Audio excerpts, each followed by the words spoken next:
Hey, yeah, that's better. Better? I Okay, can cool. see you more. Yeah, it's been a while. It's been a long Nice to time. see you. You too. Right? I think it was 2014 because I was reading your bio and I Yeah, was, I just remember like the shows and I remember you, but I can't remember the exact time. But it's probably around that time, I yeah, would say. I think so. I You think look the so. same. Good, good. Still fresh. I got a quarantine mustache right now. So, Yeah, I'm into the mustache. okay, good. Suits you. Yeah, Okay, yeah, cool. yeah. Mixed reviews always with mustaches. No, I think go for it. See how long it gets. Perfect. You'll be But parting it like a little like sweep. I wouldn't mind that. Some guys have that naturally. Mine Yeah, is just yeah, a Puerto Rican mess of hair. yeah. It's good. Where So, are you these days? Sorry, I'm like, no, it's okay. where are Um, you these days? I know you're Pacific yeah, side, but yeah, Los Angeles. okay, nice, nice. Yeah. So I got married since I saw you last, and my Congratulations. thank you. And my wife and I are in East Hollywood, which is pretty Nice, crazy. Yeah. nice. Have you been out here? Yeah, but only like bits and bobs. But yeah, I've been there a few times, but not for a while. So Okay, cool. when it all For opens back up, hopefully, yeah, for work a bit, oh, and then just for road trips and stuff. Yeah, cool. Yeah, this yeah, place is amazing for road trips. It's yeah. so So good. nice. The coast, amazing. Yeah, it's so cool. Um, so yeah, how have you been? Good. I mean, crazy, but it's kind of all in all, I'm really good at keeping myself busy. Mhm. Yeah, it As you seems could like it. probably, I like doing different projects and doing different things. So I feel like for me, it's still really slow, but I'm good at kind of like doing different things to kind of keep my mind occupied. I think it's quite important for me. So I'm okay. It's like it's kind of hard here, but it's all right. I think it's hopefully if everyone takes it seriously, everything will get better. I was gonna ask, is it pretty strict there? Yeah, yeah, Okay. Okay, yeah. cool. How about It seems like everybody's respecting it quite a bit. yeah, that's Supposedly, important. Yeah. supposedly we're flattening the curve, so to speak. So Okay, it great. seems to be doing okay, Yeah. um, which is cool. But this has given birth to a lot of people doing a lot of creative things, which I think is Right, cool. yeah. And I think it's like we can kind of use this time to reflect. It's Earth Day, as I said Mhm. to you before. Totally. And like, I don't know, maybe we needed to pause as humanity to like think about what we're doing and like, can we live at this kind of fast pace? And maybe there's something that we all can take from it. And I think I've spoken to people that haven't, for years just because you get busy and you lose contact and like, I don't know, you reconnect with people, which actually is really important and like a sense of community. Like I live a bit in a building with like, I think 84 flats Hmm. and I probably knew like a handful and now it's like I know a lot by like name and we've chatted and it's really nice like you see each other and you check in and if people are okay and I don't know it's kind of like I want to focus on that when it's hard I'm trying I don't know the sense of community is kind of nice I think. Oh yeah, it's super elevated. It's crazy. A place like Los Angeles, people tend to like stay to themselves a little bit, but this is Yeah, really like, aside from them wearing masks, you see a lot more yeah, smiles and yeah, more, I don't know, people seem to care more, and the air quality yeah, is so right, good. yeah, It's so awesome. It's pretty yeah, interesting to see what yeah, happens right. when we I hope pause. I hope it kind of things people think about what's been good out of the experience. Obviously there's lots of negatives, but the good things, like what we can take from that. So I Mhm. don't know. I'm trying to be positive. No, totally. I think it's Yeah. great. So, because I like stories so much, I really want to hear really about what you wrote in your biography, which is it's really cool. It's a really beautiful story. Thank So, you. um, do you mind just taking us through No, how no, you no. started this journey? Like beginning, Beginning all the beginning. way. Yeah. So basically my mum was a hairstylist and then I worked from like 13 sweeping hair for free on a Saturday, as you do. And then just kind of like, I don't know, that was my first salon experience, but it wasn't. it wasn't then when I kind of decided to do it. It was just like to keep me busy, I guess. And I love animals, and I was like quite outdoorsy. I grew up in the countryside. So it was just kind of like something that I was interested in and something to kind of keep me busy, but it wasn't then when I fell in love. And then later on, when I was 16, I went to college and I was kind of deciding what to do. I'm not very academic at all. I'm like super dyslexic, as like a lot of hairstylists are. I think a lot of creatively minded people are so. And I really wanted to kind of, I don't know, pursue the arts as well, but I wanted to study hairdressing because I felt quite comfortable and it came quite naturally, I guess, in that time. And I was kind of deciding, figuring out who I was and what I was going to do. Where were And you? in Where did Bath, it's Okay. the West Country kind of, it's still a city, but a smaller city. Okay. And then, so I was outside of London, and I was still super young, and I wanted to study art as well because I love sculpture, I love painting, and I don't know, I kind of, for me, like hair now, which I understand it because I didn't really before, like I see it as a bit of a sculpture. I don't, it's kind of that to me is like where that love came in. So then I did my like diploma, and then I started working for Toni and Guy from 16, and then I was kind of working through my college, and then working for Toni and Guy. Then you kind of do like a qualification through them as well. And then I would go up to London, which was like super exciting. And I think probably, I guess I was like 18 around then, and then you're part of like the art team and you work your way up in the stages. So I started that like straight off. And Was the original Tony and Guy, was that back home or was that in London? yeah. So from 16 back home. Okay. Yeah. And then I moved to London, I think I was 21. Yeah. But I was coming up to London for like, basically you travel up. I was like traveling up on a Tuesday to go to like an art team meeting like in the evenings, and then traveling all the way back. And I would go like every week to make the journey. And it was like, yeah, it was kind of on my day. I like just was like obsessed with doing anything at the outlet of creativity that I could. And that was when I kind of, I don't know, realized there was more out there I didn't even know what editorial was at that point until people were talking about it, and then they were like discussing magazines, and then I would go up a bit earlier and I would go magazine shopping and all the different cool shops because I didn't have anything like that back home. Mm-hmm. And then I would kind of go into bookshops and like, I don't know, I guess where the magazine side of things came into it, and like photography, and I don't know, I just completely fell in love with that side of things. Was there anyone mm-hmm. at Toni and Guy who was doing magazine work? Yeah, and you would do research, which was like a big thing of it. So you would kind of like, we would go into like, I don't know, kind of punks and like mods and like all the different subcultures, because it was quite big on like trend-led things that was kind of linked back into history, which I'm like really into. Like I research all the time, and I think that's really important. And I just love the process of it. I love that visual education. Probably because I'm not very academic. I like to kind of have those, and then I'll take my process and I can kind of go backwards. That's for me is, I don't know, it's just super exciting and something I really love. And collect loads of images and do collages and that kind of stuff. And then, so I moved when I was 21, and I worked in Covent Garden. And then later I moved to Camden, and then progressively I kind of worked my way up, and I was teaching and doing kind of like different shows. When they did Fashion Week, they would do some shows, not a lot, but they would do some shows. And then I was just obsessed with doing that, and like found it so exciting. I just like loved it. And sort of knew.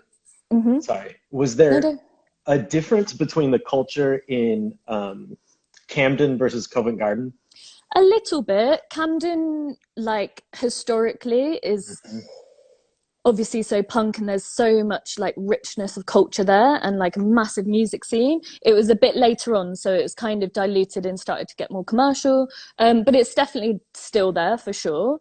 Has like an energy, but it's not as like edgy as it once was, or as authentic maybe as it was. It became a little bit more touristy, to be honest, like when I was working there. But you would still have people coming in that you would kind of, the clientele was a little bit more like, not interesting is the wrong word, but maybe a bit more experimental is probably a better way to put it.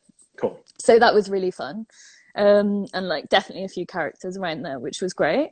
And then I decided that I wanted to go, do less days and kind of work more in an editorial sense of what I kind of was feeling like I needed to do.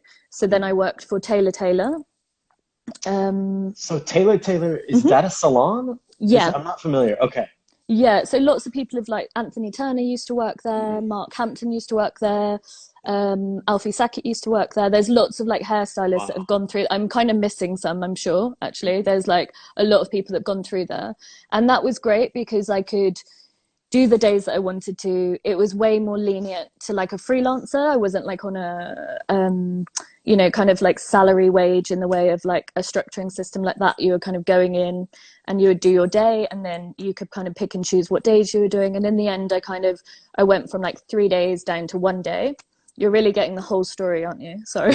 No, I love it. I love it. You did say from the start. Mm-hmm. No, You're like, oh, she talks. This is good, I promise. And then where was I? And then I met Claire there. Yeah. I actually met her before in a shoot, so I was assisting a few people at the time, and then I met Claire, who I later started a magazine with. I'm going to pause you real quick. So, jumping from Toni and Guy to Taylor, was there? Were you ready for it? Was there a bit of fear there? Because with Toni and Guy, you come from this kind of like almost worldwide team. You know, you're part of the art team and all this stuff. I think I was really ready for it, and I probably should have done it sooner. And I think it was a bit of a safety network because you do have this like thing around you. I wish I had done it sooner. I think I don't regret anything, but I think I could have done it sooner for sure. It was great, but it was like the freedom was like completely different.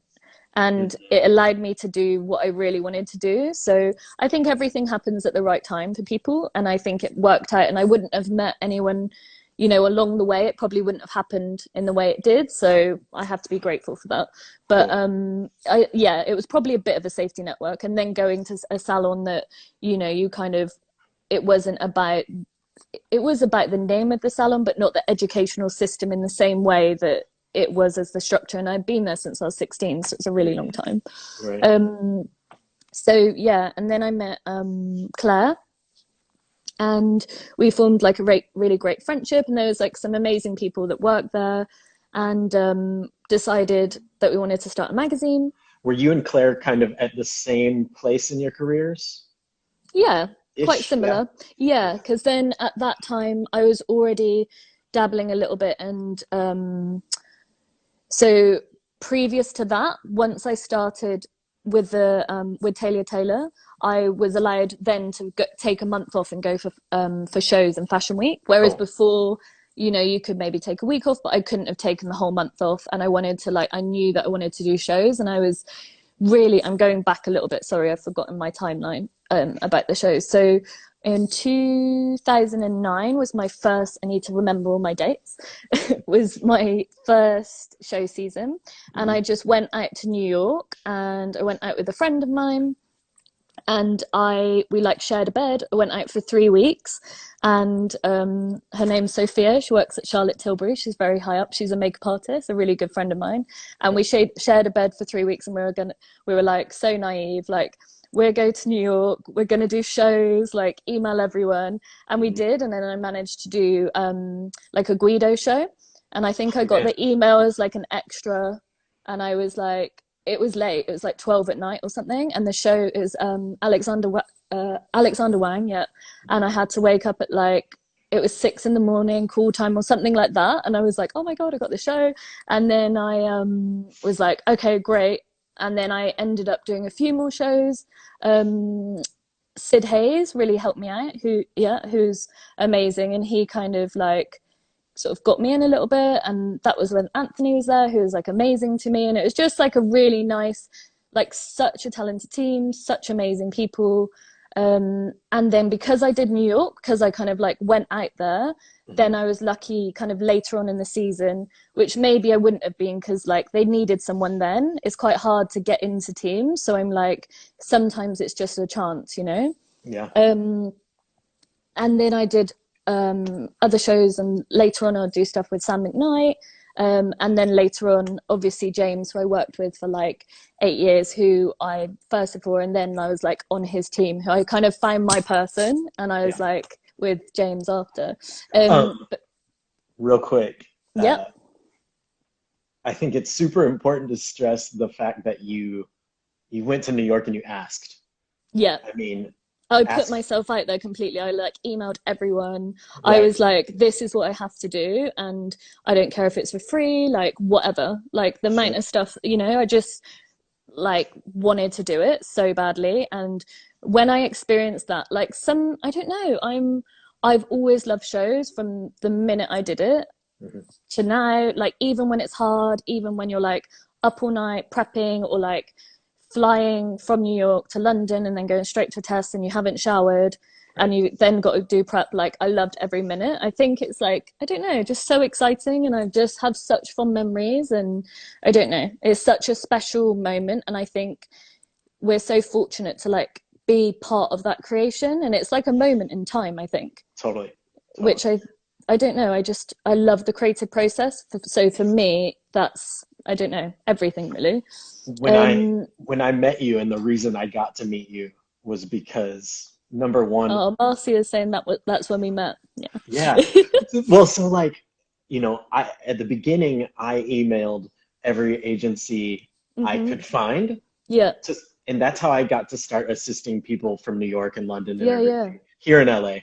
Yeah. And then I got on James' team for Yeah. this show in LA, the Chloe show, Mhm. Yeah. and and then I asked him like, "Hey, Yeah. can I work with you guys on Yeah. the Yeah. shows Yeah. in New York?" So Yeah. it's so important to ask For because it sure. just opens these doors, Yeah, and massively. it's more accessible than a lot of people think to do. And it's like, and it's timing, because everyone's like going through waves, right? And they might be starting or they might be ending, or someone else. There's always like a constant flow.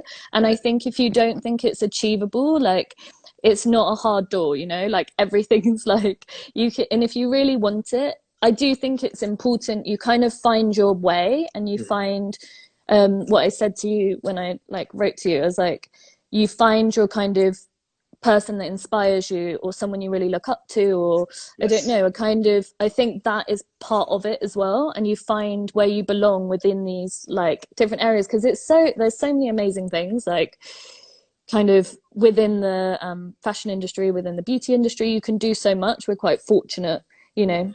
to have all these different variations. So I don't know, I just find my kind of people, I guess, in my like area that I wanted to go into, Yeah, because it just, yeah. and James was pivotal for Yeah, you. I swear, massively. this show, James is not paying us.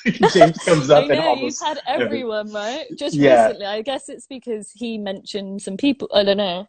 yeah. Well, a lot of people were talking about you, and I was like, yeah, we should do Sarah. And then Oh, we interviewed Holly the other yeah, yeah, day, yeah. I and saw. Yeah, she like you started should with do Toni Addy Guy. as well. You could do the Yes, whole. You could do for sure. Addy and Yumi Nakada, Teiji. Yeah, I mean that's a good thing, right? I think if Yeah, you look at an artist and they've got in their school of people, they've got good people behind them that are coming through. That just shows that that person's amazing. I think James is one of a kind. Like, yeah, I said to you before, like he's more of a friend than a boss now, and I think I worked with him for 8 years. I could have carried on working with him if right. I needed to put it. I needed to get signed. I wanted to like do my own thing, but it was just a pleasure. Like he's such an amazing person, and so talented and inspirational. And even when like he's tired, he's amazing. Like he's just such a good person. He's like very, very kind. Agreed. Agreed. He definitely gave me a chance where I was not even Yeah, deserving any. but he sees it. He Yeah. sees the passion in people, which is just really important. And I think that's, you can teach people technicality, um, but you can't teach them kind of like passion and like willingness. I think that's a different thing. So I don't know. I think it's good to put yourself out there for sure. So that being said, you Hmm. worked with him for, you said, how many years? Was it Like eight? eight and a bit. Yeah. Yeah.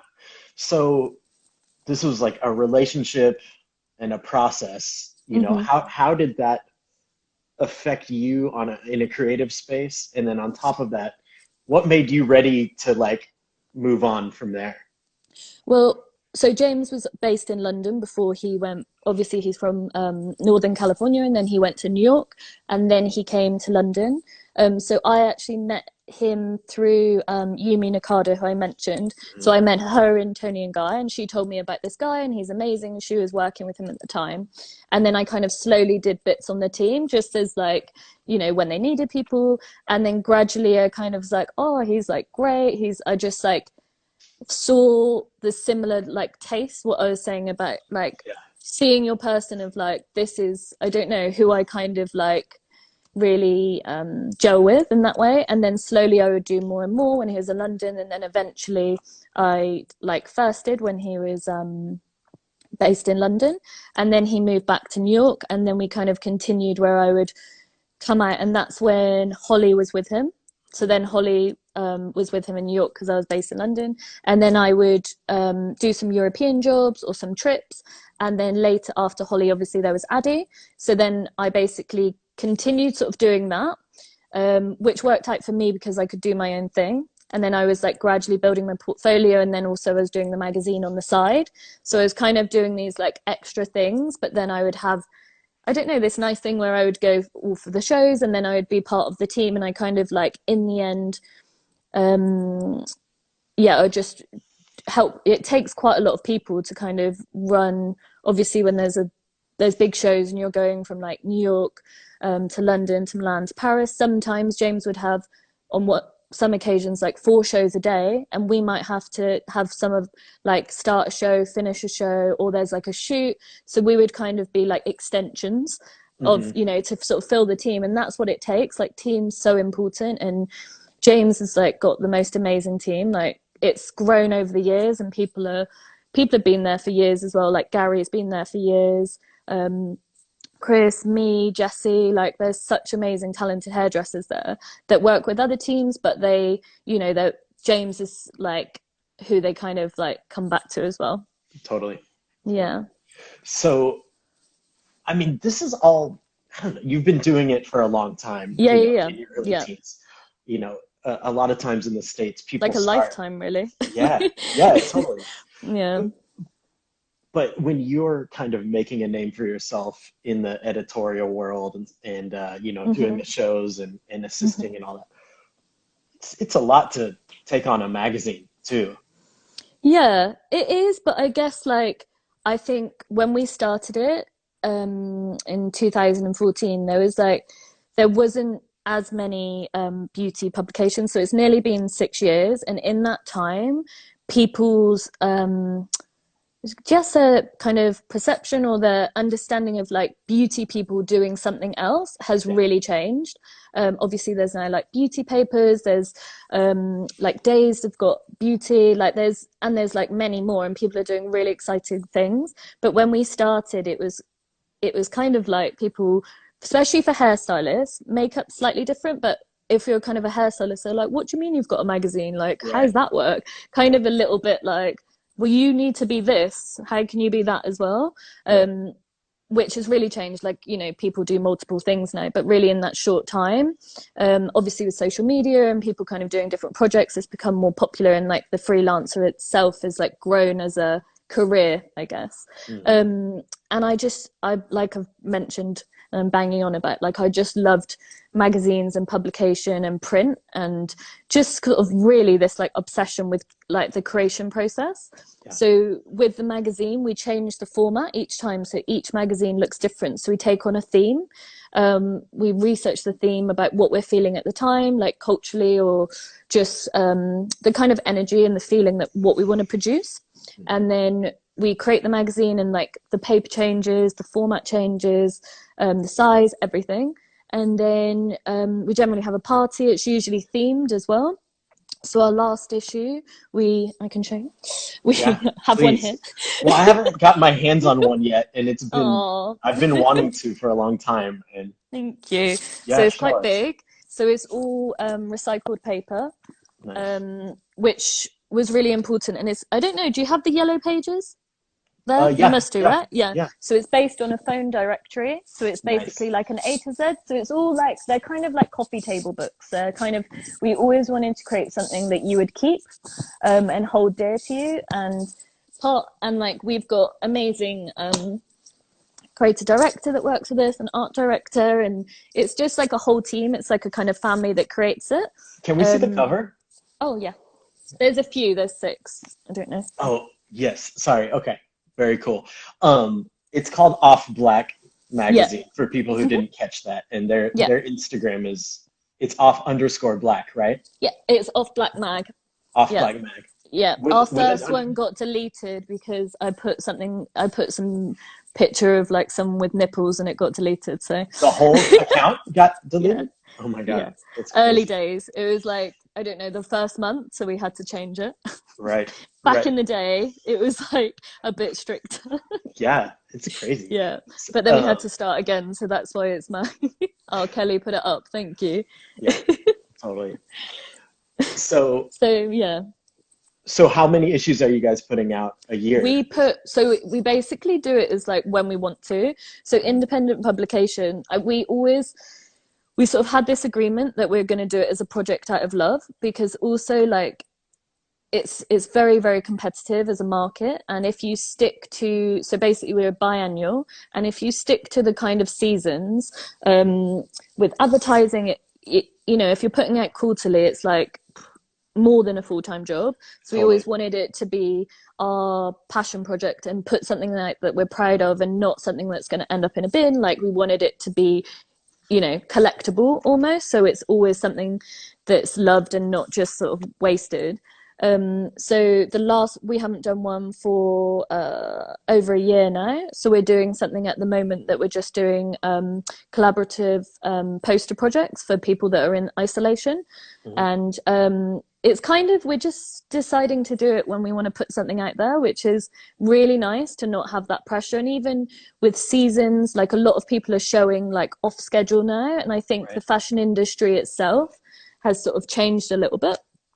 So I don't know, at the start we were a bit more like, right, we have to do it autumn, winter, we have to do a spring, summer. And now I'm like, just want to do it when we feel it's right and relevant, and not just producing for the sake of it, I think. Yeah, definitely. It makes it way more special when they come out, for sure. I think so. And I think that's really important for what you're putting out there, to be something that's, yeah, kind of not just for the sake of it. And we just, yeah, I think then has more joy from it as well. So with you and Claire both being hairdressers, was the focus of the magazine to be about hair? Not really. Okay. Just the creation in general. And because we have lots of other interests, and it was basically so we as beauty artists would have more of a voice. So we could decide like what kind of magazine we wanted to do, because we're interested in what paper we want to do, how the cover should be, how many, and like because we changed it, that was really exciting. And commissioning as well, like I've done a lot of production and produced it and picked teams, and I don't know, I just find that enjoyable. And having our a lot of our colleagues and people I know that would shoot for it, like that gives me joy as well, creating like a platform for other creatives. And probably with you doing this, you understand that, because you're highlighting other people's work, you know, and I think that's actually really special. And I think, I'm sure you share that kind of feeling. I think it's actually really nice. So that was really part of it. Yeah, no, that's fantastic. I think the challenge, I think, would be that like when you have a finished product, you know, does it stand up next to what you already like? You know, will it hold up? Has it been what you like, exactly what you wanted it to be? I think when we started, I remember being in like a pub with Claire, and we were like, okay, we've been talking about it for a few months, and we were like, I don't know if I should swear so much, but we were like, fuck it, like let's just do it. I don't care what people think, we're gonna do it. Had no advertising knowledge, no fashion like publication knowledge. We just wanted to put it out there and do something. And then I think we were kind of quite lucky, and we did this massive party. We've always been quite big on the parties.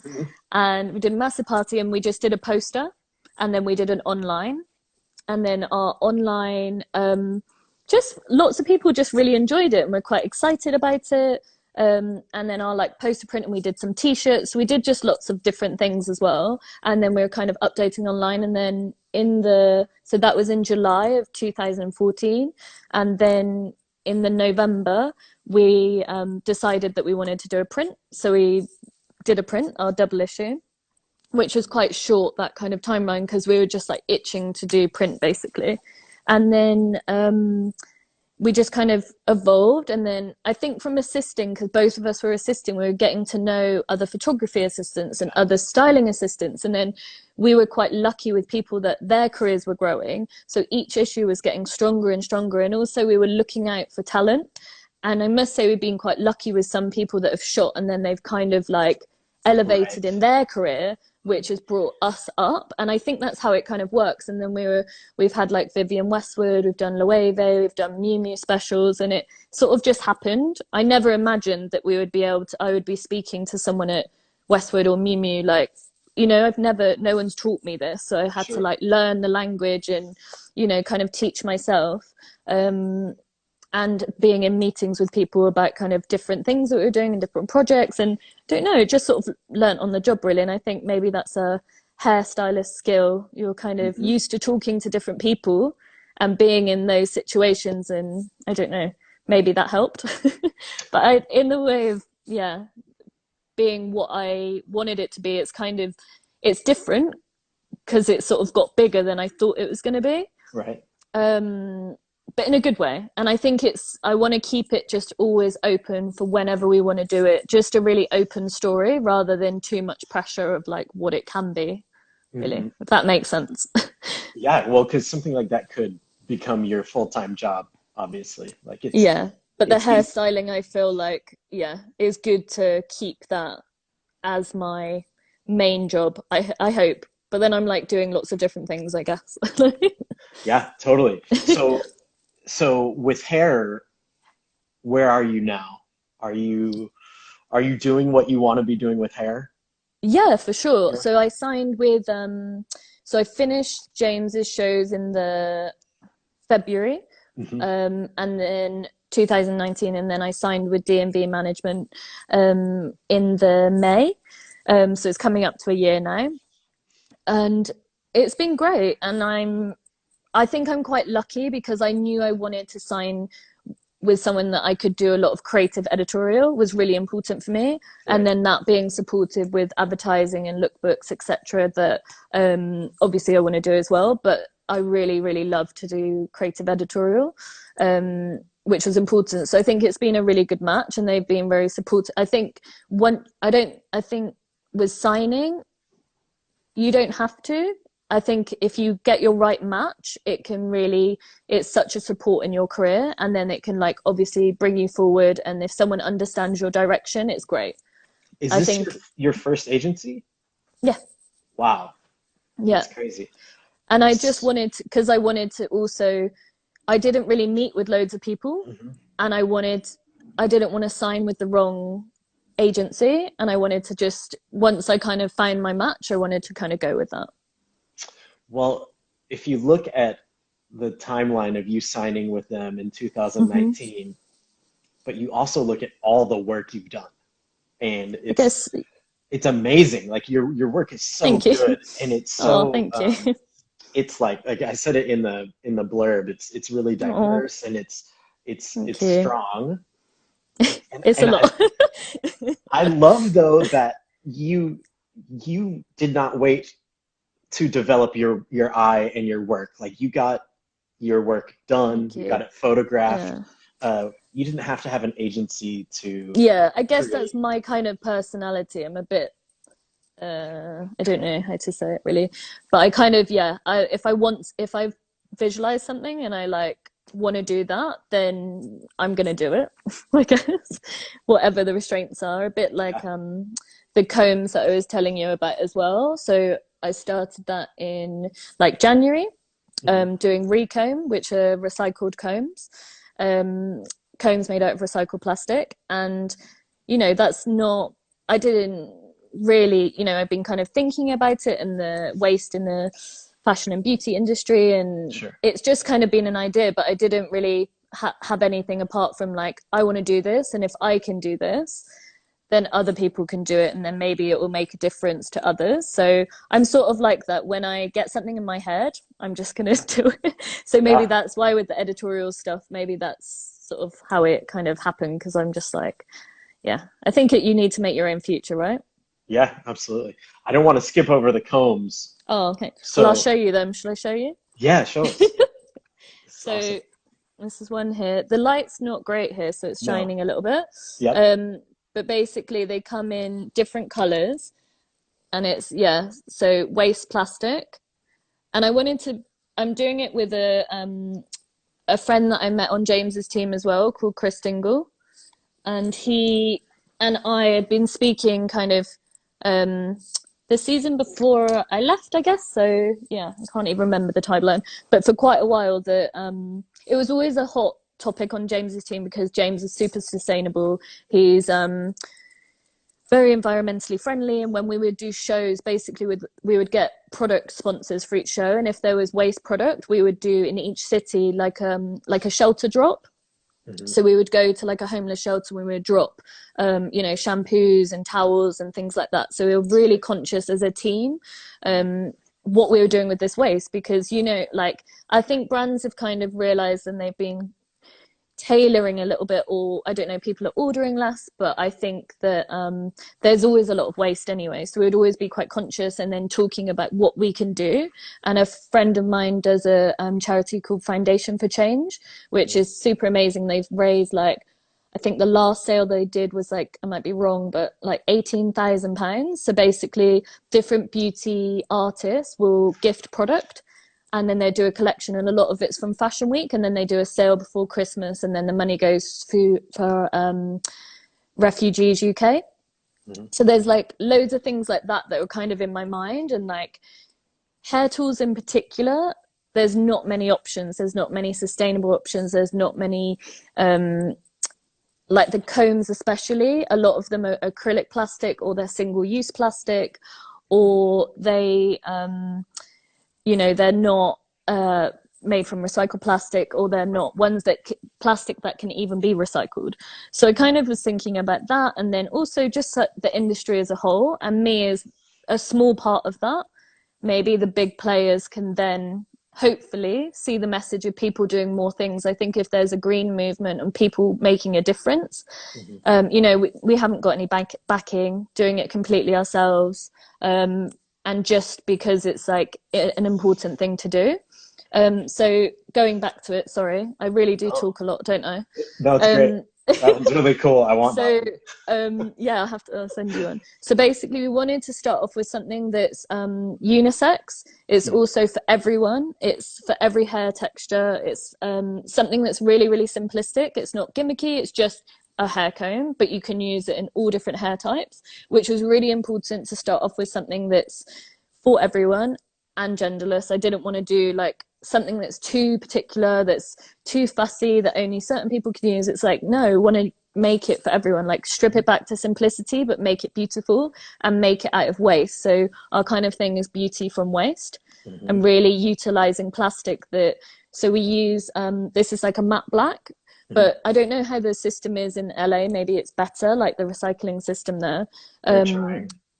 Yeah, so the conveyor belts are generally black, and then the black plastic doesn't always get recognized. So like so much black plastic goes into landfill when it's really recyclable. And then also the same with like colors. I did write like dinosacistic, I need to remember. So it's 9% of all plastic ever produced has been recycled. So that's like insane. And plastics being produced kind of got popular in the 1960s. So if you imagine like 9% of like everything produced, right. And also like 1 million plastic drinking bottles are bought every minute in the world, which is like insane. Yeah. So it's kind of all of that. And I don't know, I'm just a bit scared for the future if we don't start to make differences in whatever area you are. Right. I think we can take some responsibility and make a difference. So I kind of had that feeling. And I guess I'm a bit like, oh, I can do that. Did you guys like buy a mold? Like Yeah, you had to make a fund all mold, that yeah. stuff. But I met everyone in Instagram. I just reached out to Fantastic. people. We're working with the precious plastic community. Like everything's really accessible. If you want to do something, I think it's really, you can do it. I Cool. mean, it's not great timing. We're like money wise and stuff, Right. you know, you need like to start a company, but there's demand and people are loving it. And everyone's been so supportive. I think, I don't know, the hair community is like pretty awesome. I think Yeah, people are it really is. like, I don't know, it's a really, people have been so good. I've like sent samples to people and like people have posted about it and like supporting it. And I think that's great. I think, and that's how it kind of the message. And then hopefully people will, I don't know, do other cool things as well. Sure, absolutely. Seeing somebody like you have a goal, commit to it, and create something tangible, it's pretty inspiring. Do Oh, you thank you. do you have a process? Like, are you an Excel Um, spreadsheet type of person? no, I love a mood board. Okay. Yeah. So basically, like I reference a lot of stuff, so I'll take pictures constantly, and I really don't know how to explain it other than saying like I get obsessed with stuff, Yeah. and I'll really go really deep, and I'm like, oh, this idea, I have to do it. It's like a scratch that I have to itch. Mhm. So I'm really like, I don't know, whatever it takes, I'm just like really want to get that out of my system in a creative way. So if I want to do something with hair, I'm like, right, I really want to like do that. Or with the combs or with the magazine, I'm like, this concept, this idea, I can convince people, like, yeah, let's do it, like, get the Yeah. team together. So that's sort of like a creative process, but in the way of referencing, definitely not a spreadsheet. I'm like bad with numbers. Hmm. So I use Pinterest quite a lot, or otherwise like my computer's like forever dying because I have too many images on it. Right. Right. So but Pinterest is great. Like I think you can have multiple, you can also go, do you use it, Pinterest?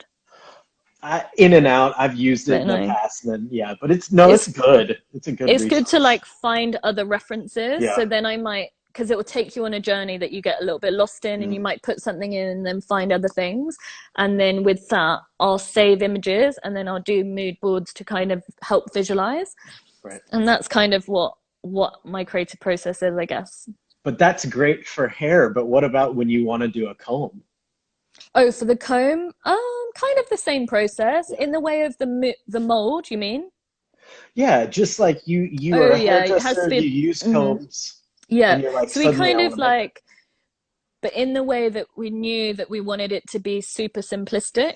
I really just, we sort of didn't want to do anything that was, I want it to be for consumer, for pro, for everyone at home. And rather than doing it that's too technical or just too pro as well, like it needs to be for everyone. Sure. So it's a very simplistic type, and then basically there's certain restrictions when you are using the recycling process of how we're doing it. We're doing like an injection process. It gets a bit technical, but you get this, I've learned quite a lot, which is really interesting about like heating and melting points. So you can get like warpage and like dips into the plastic. So there's certain dimensions that you can work through, and certain like kind of heights and widths, and that also like the teeth being too small. So a big chunky comb uses up a lot more plastic than doing something fine.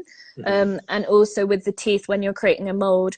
So this comes through like, and it creates a comb in like one injection Hmm. rather than like any assembling point. So, you know, like Right. if you're doing a pintail and you had to put like a metal point in, Hmm. then you'd have like manual labor, you'd be doing more of a Right. factory. So there was certain things that we felt were important to launch with.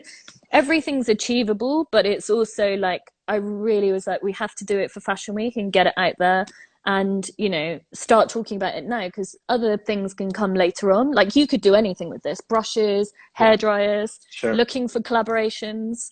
Yeah, absolutely. That would be the dream, because we've Hmm. done two types of plastic, and one is made out of like waist hangers. Hmm. These, it's a certain plastic called PP plastic. I won't go too much into it, but this is LDPE plastic, which is more flexible, which is more like a back basin or like a wet sort of shower buddy. It's Yeah. more flexible in the teeth. It's really, really good for detangling. And that's made of the same plastic as, it's like low density plastic, the same plastic as plastic bags. So even like there's so many plastic bags, or like a fashion company could do a collaboration. Like that's the kind of idea in the future, like a whole full circle with beauty or fashion industry, shampoo bottles. That Sure. would kind of Yeah, be we're the gonna have dream. to talk about that stuff because we've Yeah, got some things great. to do over there. Yeah, for sure. Um, so Oh, James. what's up, James? I know we interviewed him and the connection was so Yeah. bad we kind of lost the interview, so we got to do it again. Oh, do Such it a again. bummer. We'll do Yeah, it you again need that. You need that. It needs to be spread out. There's so much to say. for sure. So you guys are working on the next issue of Off Black, but this one just came out, right? So the print. So now we're just working on something at the moment for. It's basically like a project for the isolation period. So Okay, it's the feeling of time. So it's kind of how people are feeling at the moment, and we want to keep it really open. So we're just taking submissions. Normally we commission everything. It's kind of the cool. opposite to how we're doing things. So people are sending in paintings, poetry. It's kind of quite nice if someone does something that they don't normally do as their Yeah, job. So I was speaking to a photographer today that's going to get in a poem, and there's people that are doing just like all different things. It's basically like how people are feeling, and then we're going to create these kind of collage posters bringing people's work together, rather than it just being, oh, that's your work. We're kind of going to make like a collage poster, cool. so it's bringing everyone together, whoever they are, however it kind of aesthetically looks pleasing. And then we're going to, produce the posters, which is like just a fun thing to do, just to support like the creatives. And I don't know, like I said, it kind of gives us joy to kind of give a platform to people as well. But we normally would always commission, like we know, because we have a feeling for each issue. I would reach out to teams and people and, designers, etc. So it takes like quite a lot to produce it. So it's quite fun. It's like a different way of doing it. And I'm Do you have encouraging to be quite random. do people submit to you as well, or send No, you submissions? normally not normally. So we would Mm, normally commission everything, mhm. just because of time, and it's like how it kind of works, and just because we have a feeling. So this last issue was it was called Lost.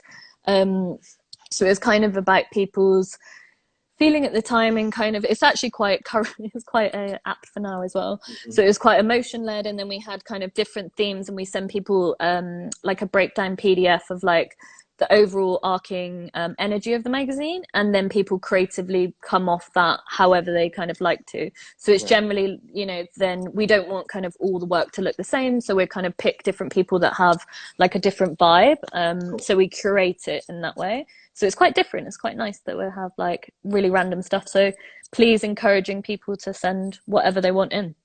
Yeah, Yeah. absolutely. You'll We have to get, do something. yeah, no, that would be, I was Yeah. thinking of what Whatever I, you want. okay, all right, We're doing it over the next couple of weeks. So okay, it can be very cool. anything. Yeah. Um, we get submissions because Yeah. we put shoots on our website and stuff like that, and we want to do some print sometime soon Yeah. too. Amazing. It is difficult with submissions though, because obviously you have like a style that you Mm-hmm. go for, a style that you're Mm-hmm. after, and the work can be good. It's not Mm-hmm. always the type of work you're looking for, Mm-hmm. So the submission thing can be rough, but I like that you commission projects to people. I think just because we're physically producing something that kind of like has a feeling of that feeling of that moment, it's worked for us in that way. And then it just depends kind of how you're doing it, really. And you get a lot of emails, like a lot, to go through. So it's kind of to keep it fair, and then I'll keep an eye and like look at different talent, and then but I think we always have a slightly different feeling of each issue. But as a magazine, I guess you might have a certain aesthetic. Sure. Yeah, Yeah. absolutely. Yeah, we just we opened up a brick and mortar in Dallas where I'm from. Oh, cool. So we got some space to do some creative things. Of Amazing. course, as soon as we can actually Yeah, open you the doors can. again. That sounds awesome though. Yeah, it's gonna be cool. We're really excited. What's next for you? Like, what's your dream job, hair Um, wise? Hair wise, Hmm. um, like, I mean, there's so many publications that I still really want to shoot for. Um, I think that's kind of a big thing for me. I want to kind of do certain editorial that I kind of want to work through, and then just certain ideas that I want to really execute, because I Yeah, really love doing this, that creative time of when you're with a designer and they tell you about the kind of words, the descriptive words of what they want to create, but you've got that freedom to interpret it into what you feel is right for the hair direction, and you're working with the makeup, and you might try something once and it flies, or otherwise you do it 10 times, or you go back, or however it is. And I sure. find that really exciting, and I think I want to do more of that for sure, because that moment I find like super exciting. I want to dig into that process a little bit more because that's, even if you've worked on teams for Fashion Week, a lot of people don't get to see what goes True. into Yeah, what yeah, happens yeah, prior to that. yeah, Um, yeah, yeah, I think yeah. that. So basically, to explain it, Mhm. yeah. So generally, like, maybe 3 days before a show. So say it's in London, you've just come from New York, done that, and then you go to like it's generally like a fitting, and you have like one or two models, and then sometimes you'll know a bit before, and a lot of the time you won't. So you go in, and then as a lead, you would go and speak to the designer, and then also the stylist, and then the makeup artist, nail artist as well. And sometimes there's amazing mood boards with like loads of information that you can go from, or sometimes it's like 2 words. So it Right. depends on what they're giving you. The more creative the designer or the design team and the stylist, there's generally like lots of stuff going on, or they might have already made up their mind. They might want a low ponytail, or they might be super open to Right. exploring like so many different things. um, and then you go back and you've got your models, and then you explore looks, and it's kind of about pushing a look. And James was really good about this, and I'm sure I kind of annoyed him a lot, because I would be like, "Oh, we could do this, we could do this," and he'll probably be laughing if he's still watching. Uh-huh. Um, because like that part of it, I really, really loved, and it's sort of like working out a non-mathematical equation in a way of Right. like getting it right, and then like how can it be better, and then you might be using lots of different products, but then you're sponsored by one product for the day, and you need to like work out how we're going to do that look, because you might have already done 5 looks, put gel on, taken it off, shampooed her, then hairspray, and then mousse, and then suddenly you've just brushed it back, and then you're like, okay, how do I get that magic texture now that you've Mhm. gone through a million different things to make it work, which is Right. kind of a thing in itself. Then you're Uh-huh. working out what product you're using, and you're like, oh, okay, right, so we can do this, and then how is the best way, because you might have also done that to work out the look, but it might not be the best to relay that to a team, to be, because you're just like working it out, and then you're like, right, okay, so I'm going to do this ponytail here, wrap this hair over, tie it off, like you're kind of making it, discovering how to create it, which is also really fun. And then on the day, obviously, you'll be doing your demo, etc., but it's that kind of like moment that you're working out, and then you always take pictures. So once you've kind of got the sign off from the stylist, and the designer, then you take pictures, which is super important. Because if you don't, you're like, okay, you go out of there and you're like, how many looks did I do? Can't Right. remember. Was the parting on the left? Was it on the right? So that was always like super important. And then to have them up for the team as well, because then they've got something to go back to. Because on the day of the show, you'll be doing a demo, um, and you'll be like talking through the look, and you'll be doing it on the model, but there might be different hair textures that you need to work with, or depending what it is. It's sometimes easier when it's more of a full-on look, because it's, when it's on the shows, when it's like a nothing do is sometimes Mhm. more difficult in a way, because Yeah. it's a feeling Sure. rather than like a technical thing. So then you'd be explaining that, so it's always good to have the pictures on the board, and we would do like a little description as well for the team, which was, yeah, that's kind of important. But that part of the process I really, really love. So the show that you were referencing, and just we got to be In aware of general, time. It'll cut yeah, off I know, I'm soon, like chat, yeah.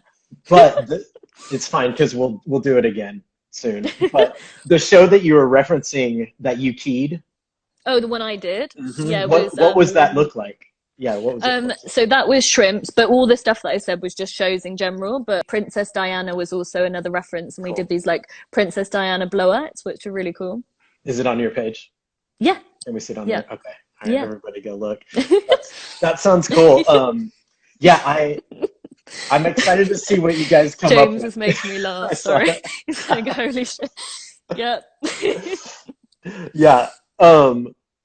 I I think what you're doing is really cool, and I can't wait to Oh, thank see you. what's coming next. And And you as well. It's very nice. Like, it's amazing that you've got this platform for, like, there's nothing else like it. So I think it's really important, and I think that's like great. And you're using this time wisely to, connect people and talk to people and talk about the creative process. So thank you to you as well. I've gotten so much out of it for me. I hope people are getting as Good. much out of it as Yeah. I am. Yeah. It's been really Have you nice. got Kelly on as well? Kelly is on Friday Okay. at 3 p.m. Amazing. That's PST. one to Yeah. watch as well. She's Yeah, amazing. I'm so excited. But let's have you on soon. And Oh, cool. anything you guys Oh, need Clara. with your combs, Clara is Oh, she's gonna thank be on you. soon Well, I too. have to get one to you as well. Yeah, I would love that. Well, hopefully we're gonna. So basically, it's halted us a bit the production, but we've got a new.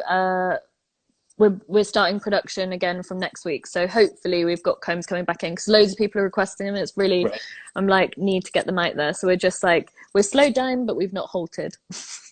Yeah, totally. Well, everybody will be patient. But what's the Instagram for the comb? Recomb. It's RE_COMB. Okay, cool. Thank you. Cool. So let's do this again soon. Yeah, sure. And I'll look forward to talking to you. Yeah, and Yeah. you. Thank you so much. Thanks for taking the time.